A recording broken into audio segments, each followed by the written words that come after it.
Salut, c'est Mathieu, j'espère que vous êtes en forme et on se retrouve pour ce troisième volet, le troisième volet de la série de vidéos comment trouver les carpes en fonction des saisons. Et oui, épisode 3.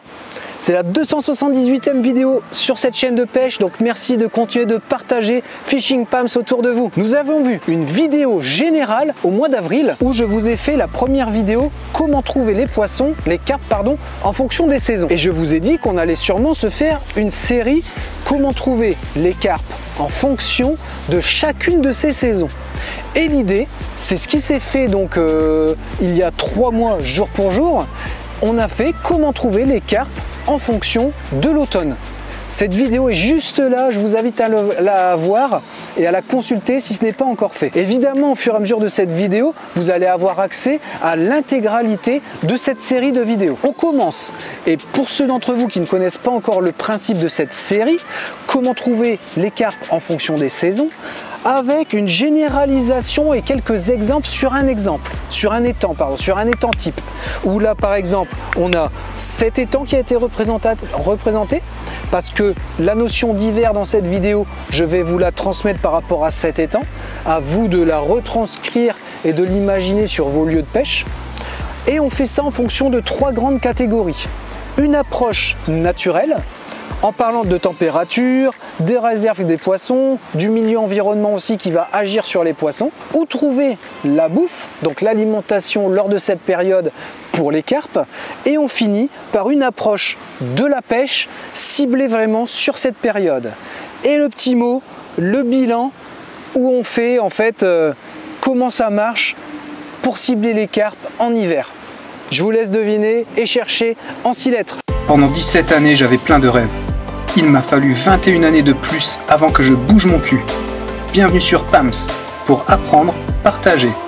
Pêche, astuces, matériel et séjour en pleine forêt.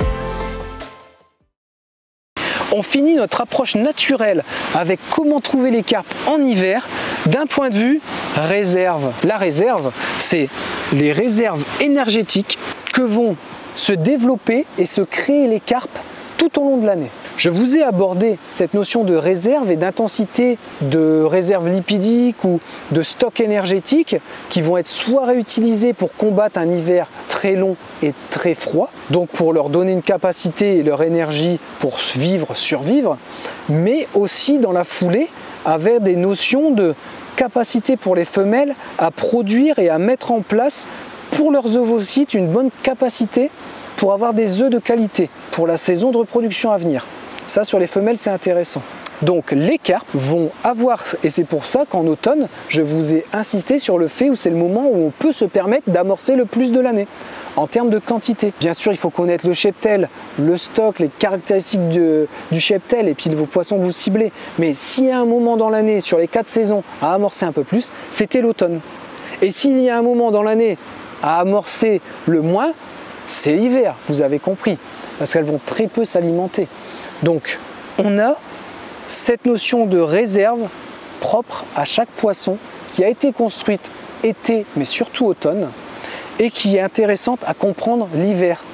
Parce que du coup, les poissons les plus gros, les plus beaux, c'est ceux-là qu'on veut cibler quand on est passionné de la pêche et puis qu'on a toujours envie de faire les poissons les plus gros, les plus beaux. C'est évident quand on va n'importe où on pêche.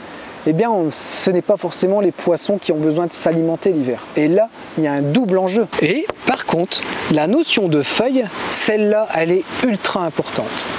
Pourquoi? Parce qu'on a un double aspect dans l'approche des carpes en hiver par rapport aux feuilles et aux niches ou aux zones où elles vont vivre. Je vous ai dit que tous les poissons dominants, ça va être le plus profond. Mais par contre, on va avoir des notions de feuilles, il n'y en a pas dans tous les étangs, mais qui est ultra intéressante à comprendre. Les feuilles tombent sur un étang, novembre, décembre, janvier, février, en plein hiver, elles vont commencer leur décomposition. Mais ça va être très long. Et surtout, comme la température est froide, c'est long entre autres, mais surtout elles ne vont pas tout de suite se tasser, elles vont plus se tasser en fin d'hiver et au printemps, pour ensuite se décomposer avec le réchauffement de la température température et de tous ces micro-organismes qui vont consommer les feuilles et avec la vase en dessous, créer des phénomènes pour que cette vase se recrée et se diversifie et on va avoir un pic d'insectes, de micro-organismes et tout ça. Mais cette notion de feuille, on l'aborde un peu ici. Elle est hyper intéressante. Par exemple, sur une zone comme ça. Là, il y aurait une accumulation de feuilles. Donc du coup, pour présenter un appât sur ces feuilles, c'est ultra compliqué. Pour choper les poissons ultra dominants dans un étang, ils sont plus profonds. Mais tous les autres des poissons, les 90-95% les moins dominants, les plus faibles, les petits, on peut s'amuser à faire des cartons là-dessus en hiver. Eh bien, il va falloir aller les chercher au milieu des feuilles. Pour l'hiver, on est en hiver, comment trouver les carpes en hiver? Ne mettez rien.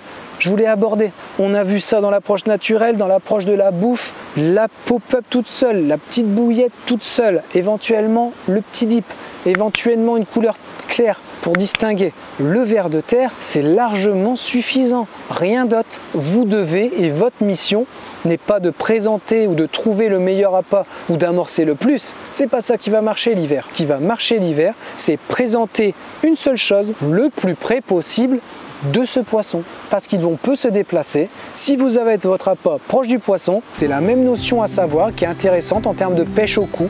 C'est la même logique également pour toutes les espèces et tous les poissons. Le carnassier, c'est un peu différent, mais il y a de ça aussi. Allez, merci de continuer de partager s'il vous plaît autour de vous toutes les vidéos de Fishing Pams, cette chaîne qui se développe depuis bientôt 2 années avec déjà bientôt 300 vidéos sur cette chaîne. Merci de continuer de partager, c'est le tout début de cette chaîne. Merci beaucoup pour vos abonnements. Évidemment, faites de vos rêves votre vie et je vous donne rendez-vous dans toutes les autres vidéos sur cette chaîne, mais bien sûr d'ici 3 mois, 21 mars, pour comment trouver les carpes au printemps, bien sûr.